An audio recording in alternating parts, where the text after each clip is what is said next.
excited about it. We are doing a day in the life, and the artist that we've chosen today is Andrew King. That's Andrew Drew Thoven King, for those of you who don't know. Now we're heading to his studio to basically follow him around and see what he does, see what's the secret behind his process, and see what drives him as an artist. He's been raising quite a stir in the music industry, the local music industry.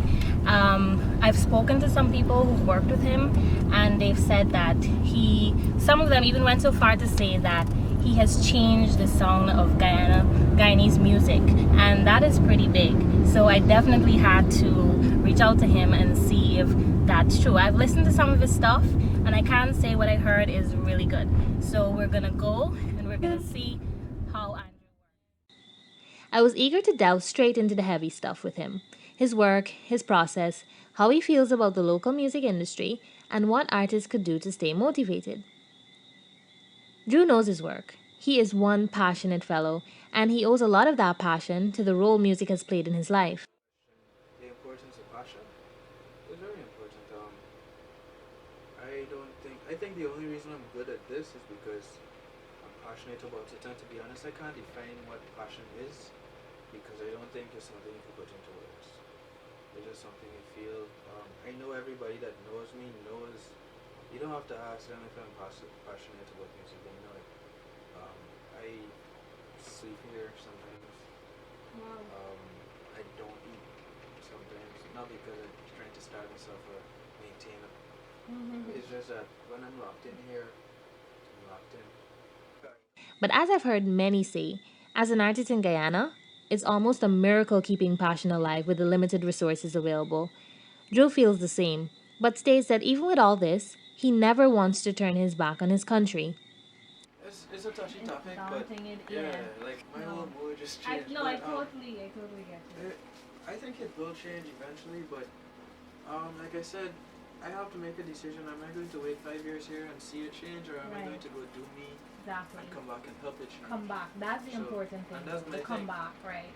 So far, I haven't been talking to a lot of people about leaving, but the few that heard about it or sensed that I realized that, yo, this isn't working here, asked me to stay, and I'm like, yo, stay to do what?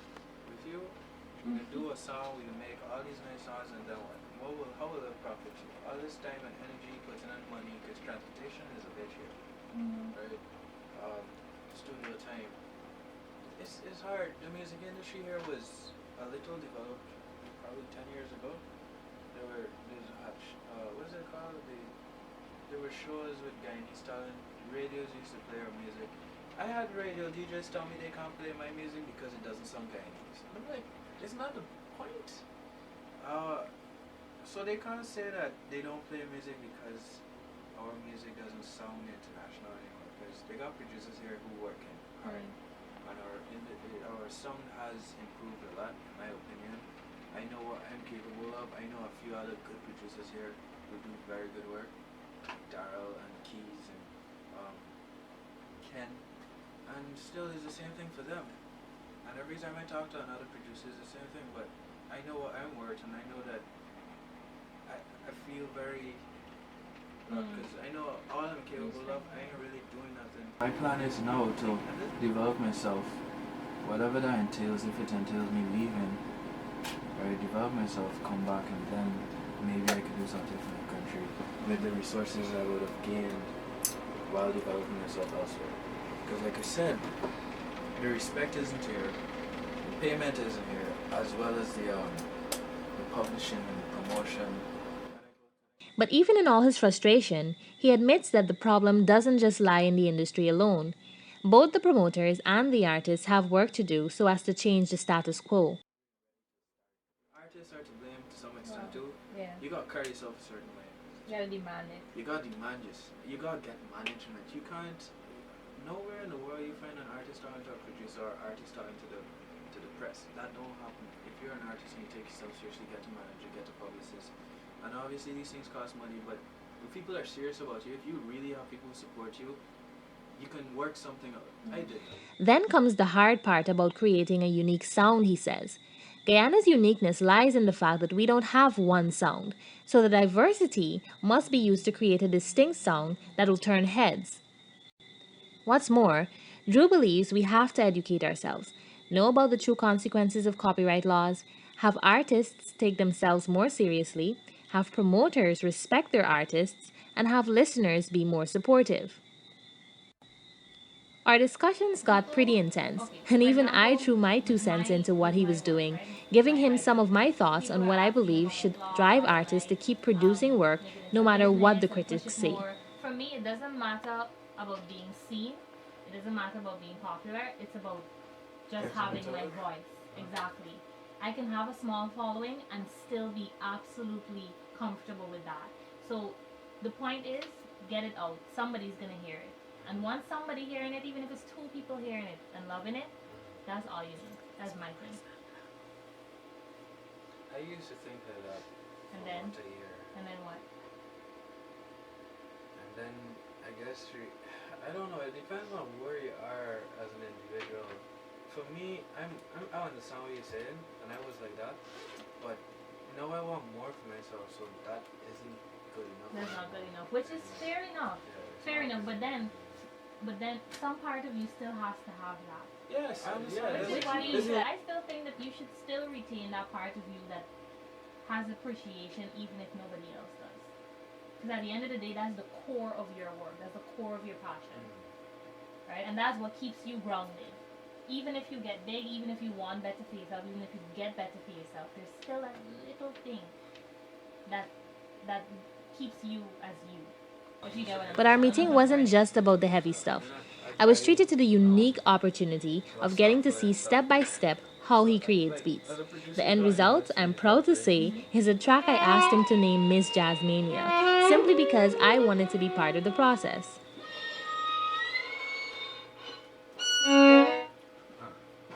So you want a violin hip hop? What do you want? A violin hip? No dance hall. I want something. And then, you know what? You're gonna name it Miss Jazmania. Can you do that? Can you do that? Name it Miss Jazmania. Alright, something violin-y, hip-hop-y, maybe some opera. I just said opera because I like the opera sound in one ear beats and some club.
A little later on, one of Drew's close friends and fellow musicians, Randy Curtin, dropped by, and I was eager to hear the opinion of someone who had already worked with him.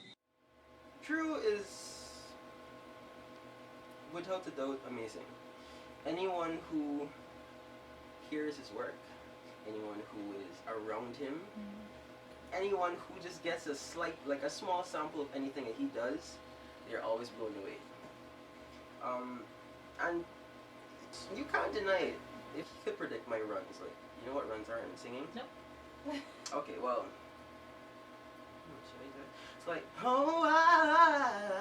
stuff like that. He can like predict like what I'm going to do, and like he knows me so well as an artist. Like anything that he decides to go, like if he decides to tell me to do this instead of that and add this layer with that, everything just complements what I already have. So he knows me that well. So I think that's what he adds to my artistry. Then, of course, I had to hear Randy sing. When I did, I knew right away that he was a hidden gem.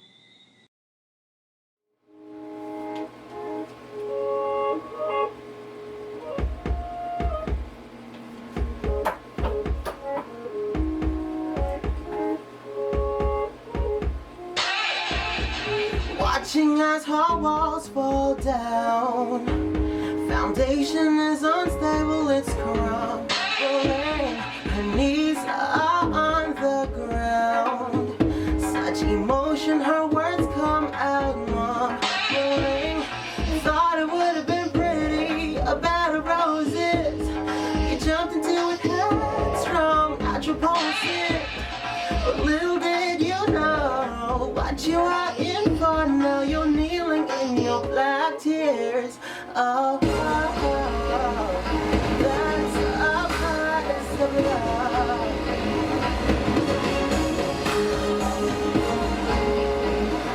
That's a price of love. That's a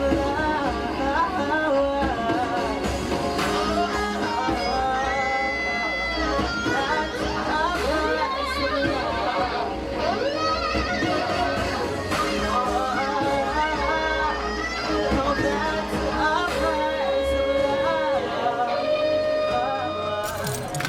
After that, Drew took us on a ride to a cleanup campaign he wanted to drop in on, while I chatted with him on the way.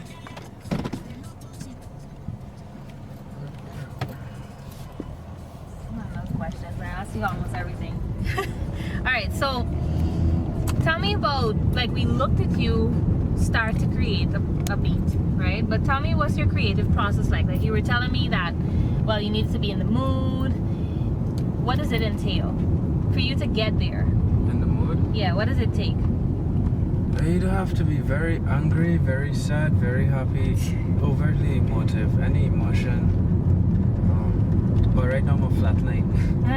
But well, any emotion, and then I usually have to hear something. Like, if I hear a beat I like from someone else, that would kind of spark something. Come on. Okay. People driving like that. Right. So, like, how long does it take to finish a track? Like, when you think that it's done, like, this is it. Oh, it's never done. Oh, okay. I had a feeling you were gonna say that, you know. But okay. I usually have to. Until you stop, then. Okay, yeah. Until you stop. I usually once I'm in that vibe with the beat, I go until I have to tell myself to stop. Because what happens, I end up changing things and adding so much, Right. and the beat moves from nice to overdone very easily with me. Right. So, what has been like your favorite project overall? I think in terms of the working experience or the end result. I guess it has two different answers then. Yep. And give me both. I think I like film scoring. I like when I have to travel to do a project. I like that. You feel important when people send you a ticket and put you up and feed you Okay. and basically take care of you in another country. Not because you can't take care of yourself, but because you're being treated like a producer basically. That's what I want for myself. Right. I enjoyed working with a Jamaican producer, Jay Crazy. I really like that project. In terms of the end result, I think I like what I'm doing now. Those stuff with Jackie and Calvin. Okay. Yeah, because that's new for me, and that's something that could be appreciated here. I like to work with Movado. That's right in our backyard. Alkaline. You're right, and then you reach out. Yeah, Conscience. Right. Definitely Conscience. Sean Paul. Who else? Rappers. I think I would want to work with Jay-Z, Lil Wayne. I like to work with them. Alright, what about about dead artists? Dead artists? Michael Jackson, Definitely. Bob Marley. And so, after my mind had been saturated with all this creativity, and after my little scrapbook had run out of space for me to write more interview questions, finally my day with Drew Thoven, Guyana's very own Beethoven, came to an end. I left there with much hope that with artists like him on the rise, Guyana's creative future is indeed brighter than I had ever imagined. I was pretty content with the first video interview for Miss Jazmania, so look out for many more video diaries in the not too distant future.